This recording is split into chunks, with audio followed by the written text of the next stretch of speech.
So I find, and I think you partially spoke to it already, that I'm also going through a divorce. And I find that I'm in a type of feeling, I could call it anger, but bottom line, I'm inside the feeling, whatever it is. Right. I am, despite being quite experienced with meditation and self-compassion, and I normally can enter that very easily. It's a state that I enter where there is no way I'm going to leave it. And I can sense that that state is probably protecting me from something that would happen if I move on to self-compassion. It's almost like I don't want to take my eye off of something, almost as if I'm being asked to take my eye off the galloping lion that's approaching me. It's just the wrong moment, so to speak.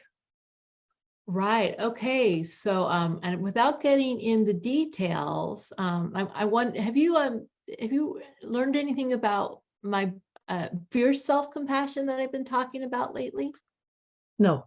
Okay, this may be a moment for fierce self-compassion. Your instinct is probably right that you don't want to take your eye off that lion that may be coming off of you. So my latest book is called Fierce Self-Compassion, and so there's really two main types of self-compassion. There's tender self-compassion, which is about acceptance. It's kind of what I was referring to when I talked about holding that baby in our arms. It's a tender, nurturing quality, and it's about accepting ourselves and our emotions. But there's another side of compassion, which is fierce. And this is an action-oriented side of compassion. I like to call it mama bear compassion.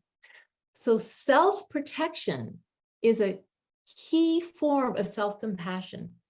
Drawing boundaries, saying, no way, Jose, or stop. That's a really key form of self-compassion. It looks different, it feels different, but it's still coming from that same place, which is the desire for our health and well-being. So you may be right. It's not the time for tender self-compassion, but it may be the time for fierce self-compassion, right? You're doing it.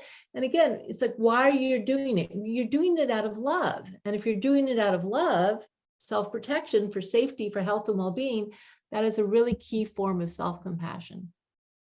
That helps a lot. I've never been able to feel anger, and people faulted me for that.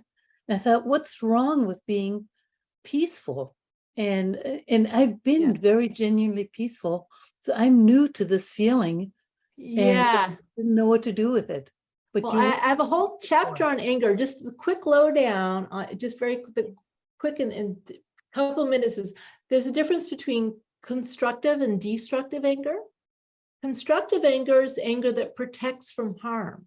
It's not personalized. You don't have to demonize anyone, but you focus on the behavior or the situation, and you get angry at the behavior or the situation out of desire for protection and decreasing suffering.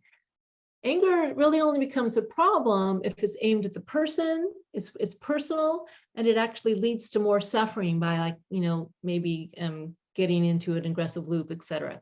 So anger is a total natural emotion given to us by evolution to protect ourselves. I don't know if you have kids. Do you have kids or not?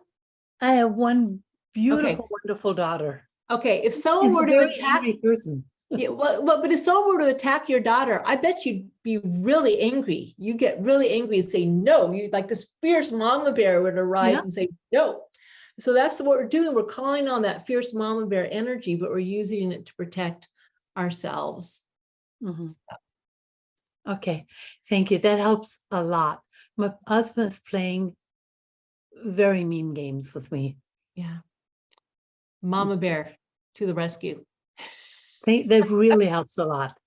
Okay, thank you.